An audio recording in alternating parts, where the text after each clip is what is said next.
नमस्कार दोस्तों, मेरे YouTube चैनल में एक बार फिर से आपका स्वागत है। दोस्तों आज के इस वीडियो में हम जानेंगे एक 3 फेज इंडक्शन मोटर के वाइंडिंग को मल्टीमीटर से चेक करना। तो देखिए दोस्तों, मेरे पास में एक 3 फेज इंडक्शन मोटर है। दोस्तों ये मोटर एक इंडस्ट्रियल मोटर है और दोस्तों ये मोटर साइज में काफ़ी छोटी मोटर है। दोस्तों जो मोटर है, मोटर के वाइंडिंग में से टोटल 3 वायर बाहर निकाले हुए। तो दोस्तों आज के इस वीडियो में हम मल्टीमीटर की मदद से मोटर का वाइंडिंग सही है या नहीं वो चेक करेंगे। दोस्तों मल्टीमीटर की मदद से जो मोटर का वाइंडिंग ओपन टेस्ट और दोस्तों मोटर का शॉर्ट सर्किट और मोटर का बॉडी टेस्ट किस तरह से किया जाता है वो दोस्तों आज के इस वीडियो में हम सीखेंगे। तो दोस्तों वीडियो में आगे बढ़ने से पहले अगर आप मेरे चैनल पर नए हो तो दोस्तों प्लीज़ मेरे चैनल को सब्सक्राइब कर दीजिए और दोस्तों बेल आइकन को भी दबा लें ताकि दोस्तों मेरे ऐसे ही नए वीडियो की नोटिफिकेशन आपको मिलती रहे। तो दोस्तों जो सिंगल फेज मोटर होती है वो सिंगल फेज मोटर के अंदर 2 वाइंडिंग किए जाते हैं, एक रनिंग वाइंडिंग और एक स्टार्टिंग वाइंडिंग। और दोस्तों ये 2 वाइंडिंग में से दो इस तरह से टोटल 4 तार बाहर निकलते हैं। और दोस्तों ये 4 वायर में जो रनिंग और स्टार्टिंग वाइंडिंग के एक वायर है उसको दोस्तों शॉर्ट करके एक कॉमन वायर बनाया जाता है। और दोस्तों जो बाकी 2 वायर बचते हैं रनिंग और स्टार्टिंग वाइंडिंग के, उसके साथ में दोस्तों कैपेसिटर का कनेक्शन किया जाता है। और दोस्तों जो कॉमन वायर बना है वो कॉमन वायर में सप्लाई के एक वायर को दिया जाता है। और दोस्तों बाकी जो रनिंग वाइंडिंग का जो कैपेसिटर के साथ में जो वायर जुड़ा है उसमें दोस्तों सप्लाई का दूसरा वायर दिया जाता है। और दोस्तों जो 3 फेज मोटर है, जो 3 फेज मोटर के अंदर जो 3 फेज आते हैं आर, वाई और बी, वो तीनों फेज के लिए दोस्तों 3 वाइंडिंग किए जाते हैं। और दोस्तों ये तीनों वाइंडिंग का स्टार या फिर डेल्टा में कनेक्शन किया जाता है। तो दोस्तों जो बड़ी 3 फेज इंडक्शन मोटर आती है उसमें दोस्तों वाइंडिंग करने के बाद 3 कॉइल में से दो इस तरह से टोटल 6 वायर बाहर निकलते हैं। वो 6 वायरों को दोस्तों बाहर जो मोटर का टर्मिनल बॉक्स आता है इसमें दोस्तों निकाला जाता है और दोस्तों बाहर से उसको स्टार और डेल्टा में कनेक्शन किया जाता है।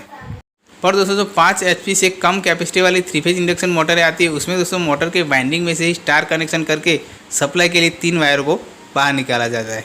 तो दोस्तों जो स्टार कनेक्शन आता है उसमें दोस्तों जो 3 वाइंडिंग आते हैं वो 3 वाइंडिंग के एक सिरे को साथ में जोड़ा जाता है। और दोस्तों बाकी जो 3 वायर बचते हैं वो 3 वायर को दोस्तों सप्लाई के लिए बाहर निकाला जाता है। तो देखिए दोस्तों मोटर के अंदर मोटर के वाइंडिंग में से ही स्टार कनेक्शन करके मोटर के बाहर 3 वायर ही बाहर निकाले हुए, जिसमें दोस्तों सप्लाई के 3 वायर आर, वाई और बी का कनेक्शन होता है। तो दोस्तों जो मोटर का वाइंडिंग को में दोस्तों जो 3 वायर बाहर निकाले जाते हैं वो 3 वायरों में ही चेक करना होता है। दोस्तों जब हम मल्टीमीटर की प्रोब को आर और वाई वाले वायर के साथ में लगाएंगे तब दोस्तों क्या होगा कि जो आर फेज और वाई फेज वाली 2 कॉइलों के साथ में कंटिन्यूटी दिखाएगी। और उसके बाद में दोस्तों आर फेज वाले वायर को छोड़ के वाई और बी फेज वाले वायर में चेक करेंगे तब दोस्तों वाई और बी फेज वाले कॉइलों की कंटिन्यूटी दिखाएगी। दोस्तों लास्ट में जब आर और बी फेज वाले वायर में चेक करेंगे तब दोस्तों आर और बी फेज वाली जो 2 कॉइलों की कंटिन्यूटी साथ में आएगी। तो इस तरह से चेक करने पर अगर दोस्तों हमारे मीटर में कंटिन्यूटी ना दिखाए तो दोस्तों मोटर की कॉइल अंदर से ओपन होती है। और दोस्तों दूसरी बात कि जब हम ये तीनों वायरों के अंदर कंटिन्यूटी चेक करते हैं तब दोस्तों तीनों वायरों में जो मीटर के अंदर जो रेजिस्टेंस दिखाता है वो रेजिस्टेंस दोस्तों सेम आना चाहिए। अगर दोस्तों तीनों वाइंडिंग में जो रेजिस्टेंस सेम ना दिखाए तो दोस्तों मोटर के वाइंडिंग की जो कॉइल शॉर्ट होती है। तो दोस्तों अब हम मल्टीमीटर से मोटर के वाइंडिंग को कैसे चेक किया जाता है वो देखते हैं। तो दोस्तों मोटर की कंटिन्यूटी चेक करने के लिए हमें एक मल्टीमीटर लेना है और दोस्तों मल्टीमीटर की रेंज को जहाँ पे दोस्तों हम कंटिन्यूटी चेक करते हैं वहाँ पे दोस्तों जो मीटर की ओम वाली रेंज है उस पर सेट कर लेना है। तो देखिए दोस्तों इस तरह से जो मीटर है, मीटर की रेंज को हमें ओम्स वाली जो कंटिन्यूटी हम चेक करते हैं वो रेंज पे सेट कर लेना है। और दोस्तों ये रेंज पे सेट कर लेने के बाद अब दोस्तों जो मोटर के 3 वायर है वो 3 वायर में दोस्तों हमें एक के बाद एक कंटिन्यूटी को चेक करना है। तो दोस्तों सबसे पहले हमें जो मोटर के 3 वायर में से किसी 2 वायर में मीटर के जो 2 वायर है 2 वायर को लगाना है। तो देखिए दोस्तों ये 2 वायर में मीटर के 2 वायर को लगाने पर इसमें कंटिन्यूटी दिखा रही है। तो दोस्तों ये 2 वायर में जो ओम्स है वो दोस्तों 181.8 ओम्स दिखा रहा है। इसके बाद दोस्तों अब हमें क्या करना है कि मीटर के एक वायर को मोटर के एक वायर के साथ में जोड़े रखना है और दोस्तों बाकी एक वायर बचा था उसके साथ में कंटिन्यूटी को चेक करना है। तो देखिए दोस्तों दूसरे वायर में भी मोटर की कंटिन्यूटी दिखा रही है और दोस्तों इसमें भी 181.78 के आसपास ओम दिखा रहा है। अब दोस्तों हमें लास्ट में क्या करना है कि दोस्तों पहले हमने जो वायर से 2 वायरों की कंटिन्यूटी चेक की वो वायर को छोड़ के हमें दोस्तों बाकी जो 2 वायर है 2 वायरों में मोटर की कंटिन्यूटी को चेक करना है।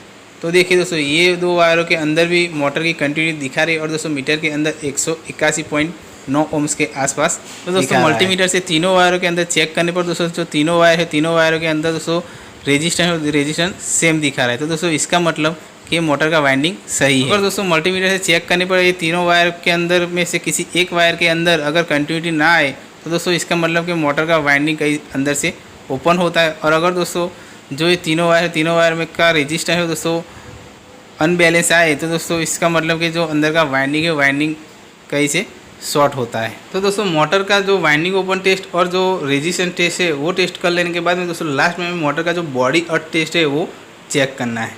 तो दोस्तों मोटर का बॉडी अर्थ टेस्ट करने के लिए हमें क्या करना है कि जो मल्टीमीटर के 2 वायर है, 2 वायर में से किसी एक वायर को मोटर की बॉडी के साथ में टच करना है और दोस्तों मल्टीमीटर का जो एक वायर बचता है उसको दोस्तों जो मोटर के 3 वायर है 3 वायर में एक के बाद एक लगा के चेक करना है। और अगर दोस्तों इस तरह से मल्टीमीटर से मोटर के जो तीनों वायर है तीनों वायर में चेक करने पर अगर दोस्तों तीनों वायर में से किसी भी वायर के अंदर कंटिन्यूटी आती है तो दोस्तों इसका मतलब कि जो मोटर है मोटर बॉडी अर्थ होती है। अगर दोस्तों तीनों वायर के अंदर कंटिन्यूटी ना आए तो दोस्तों मोटर हमारी ओके होती है। तो दोस्तों ये मोटर के जो 3 वायरों में से किसी भी वायर के अंदर जो मोटर की बॉडी है वो बॉडी के साथ में कंटिन्यूटी नहीं आ रही तो दोस्तों इसका मतलब कि मोटर बॉडी अर्थ नहीं है। तो दोस्तों इस तरह से 3 फेज इंडक्शन मोटर के वाइंडिंग को मल्टीमीटर की मदद से चेक किया जाता है। तो दोस्तों उम्मीद करता हूँ कि आपको मेरा वीडियो जरूर पसंद आएगा। दोस्तों अगर आपको मेरा वीडियो पसंद आया है तो दोस्तों मेरे वीडियो को एक लाइक कर देना और दोस्तों आपने अभी तक मेरे चैनल को सब्सक्राइब नहीं किया तो दोस्तों प्लीज़ मेरे चैनल को सब्सक्राइब जरूर कर देना।